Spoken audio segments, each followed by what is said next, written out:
નમસ્કાર મિત્રો, આપનું આ વિડીયોમાં હાર્દિક સ્વાગત છે. હું Joshi Vivek, doctor Jayan Mehta, government polytechnic, electrical engineering department, છઠ્ઠા સેમેસ્ટરમાં અભ્યાસ કરી રહ્યો છું. આજના આ વિડીયોમાં આપણે ફાઇનલ યરના પ્રોજેક્ટ વિશે જાણીશું. અમારા પ્રોજેક્ટનું નામ design and make a control panel for protection of 3-phase induction motor છે. અમે આ પ્રોજેક્ટ 4 મિત્રોએ થઈને બનાવ્યો છે. જોશી વિવેક, કુરિયા ભાર્ગવ, વઘાસિયા એસ, વૈષ્ણવ હિરેન. અમારા ગાઈડ CR ખુમાણ સાહેબ હતા. હવે આપણે થોડુંક સૌપ્રથમ 3-phase ઇન્ડક્શન મોટર વિશે જોઈએ. તો 3-phase ઇન્ડક્શન મોટર ઇન્ડસ્ટ્રીમાં ખૂબ જ ઉપયોગી થાય, કારણ કે simple construction, low cost, maintenance cost ઓછી છે. એના કારણે એનો ઉપયોગ વધુ થાય છે. મોટર ઇલેક્ટ્રોમેગ્નેટિક ઇન્ડક્શનના નિયમ ઉપર કાર્ય કરે છે.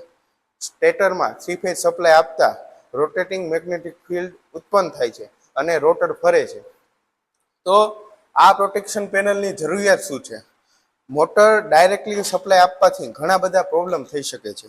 તો જેવા કે over voltage, under voltage, overload, under current, over current, over frequency, under frequency, short circuit, neutral loss, phase failure, single phasing વગેરે જેવા પ્રોબ્લેમ થઈ શકે છે. ફોલ્ટથી મોટરને દૂર કરવા માટે અમે આ પ્રોટેક્શન પેનલ ડિઝાઇન કરી છે. મોટરનો લાઈફ વધારવા, પછી સેફ સ્ટાર્ટ સ્ટોપ, મોટરની ફોલ્ટથી બચાવી, મેન્ટેનન્સ કોસ્ટ ઓછી કરવી, ઓર સેફટી વધારવી વગેરે. હવે આ પ્રોટેક્શન પેનલ ન હોય તો કેટલું નુકસાન થાય? એક કંપની હતી શિવમ એગ્રો કરીને, પ્રાઇવેટ લિમિટેડ, અમદાવાદની. તેમાં 2 ઇન્ડક્શન મોટર હતી, એક 25 HP હતી અને એક 15 HP હતી.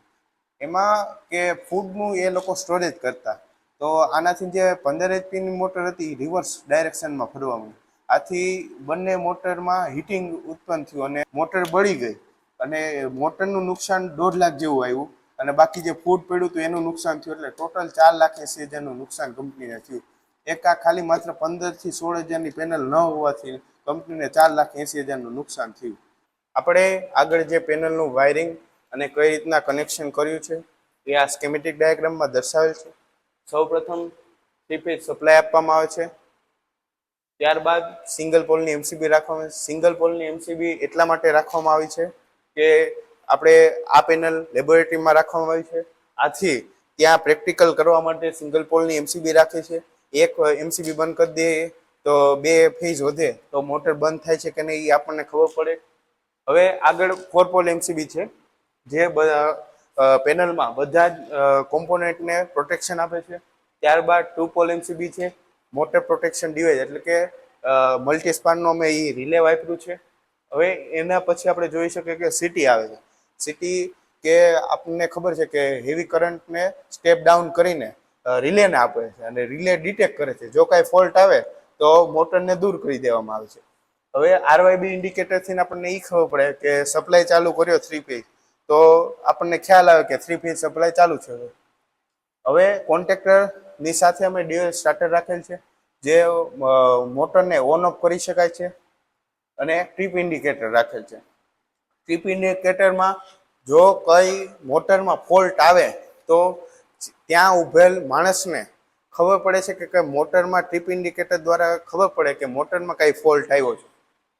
કોન્ટ્રાક્ટર પછી 3-phase સપ્લાય 3-phase ઇન્ડક્શન મોટરને આપવામાં આવે છે.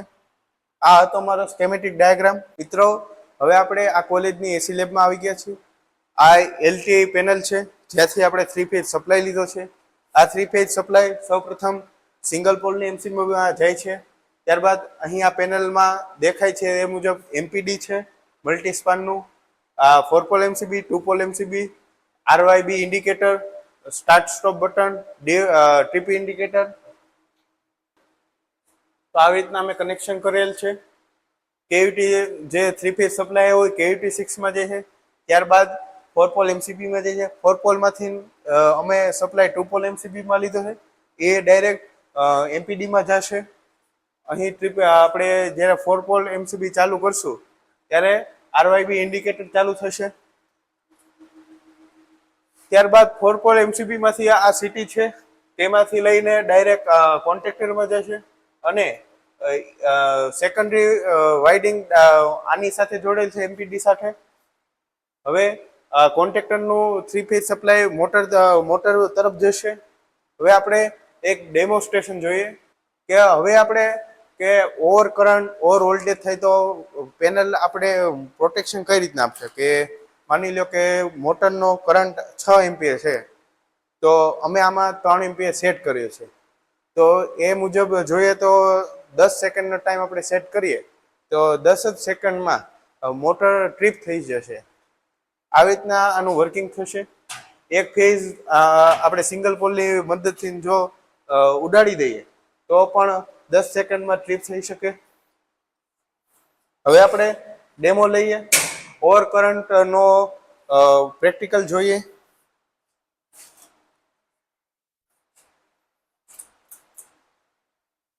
હવે આપણે 4 પોલ એમસીબી ચાલુ કરીએ પહેલા તો.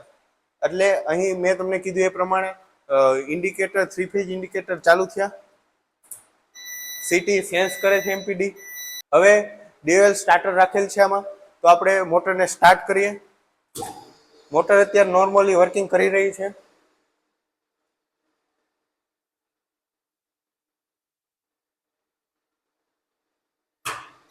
મોટર મેં તમને જે મુજબ કીધું એ પ્રમાણે 10 સેકન્ડમાં ઓવર કરંટને ડિટેક્ટ કરીને મોટરને દૂર કરવામાં આવી છે. હવે આપણે આ પેનલના ફાયદા જોઈએ. સૌપ્રથમ તો મોટરની લાઈફ વધારે, સેફટી ઇમ્પ્રૂવ કરે, મોટરની કાર્ય કરવાની ક્ષમતા વધારે છે, ડાઉન ટાઈમ ઓછો કરે છે અને કંપનીનું લાખોનું નુકસાન ઘટાડે છે. હવે આ પેનલ કઈ જગ્યાએ આપણે વપરાય છે તે જોઈએ. સૌપ્રથમ તો જ્યાં જ્યાં 3 ફેઝ ઇન્ડક્શન મોટરનો ઉપયોગ થતો હોય ત્યાં આ પેનલનો ઉપયોગ થાય છે.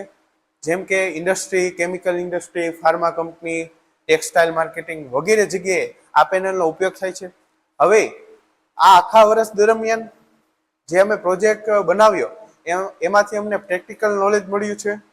પછી વાયરિંગ કઈ રીતના કરવું, વાયરિંગની ડિઝાઇન કઈ રીતના બનાવી, પેનલ કઈ રીતના બનાવી અને ટીમ વર્ક કઈ રીતના કરવું, અમને ઘણું બધું આ વર્ષ દરમિયાન, આ પ્રોજેક્ટ દરમિયાન ઘણું બધું શીખવા મળ્યું છે. અહીં આ વિડીયોને સમાપ્ત કરીએ છીએ. જય હિન્દ, જય ભારત.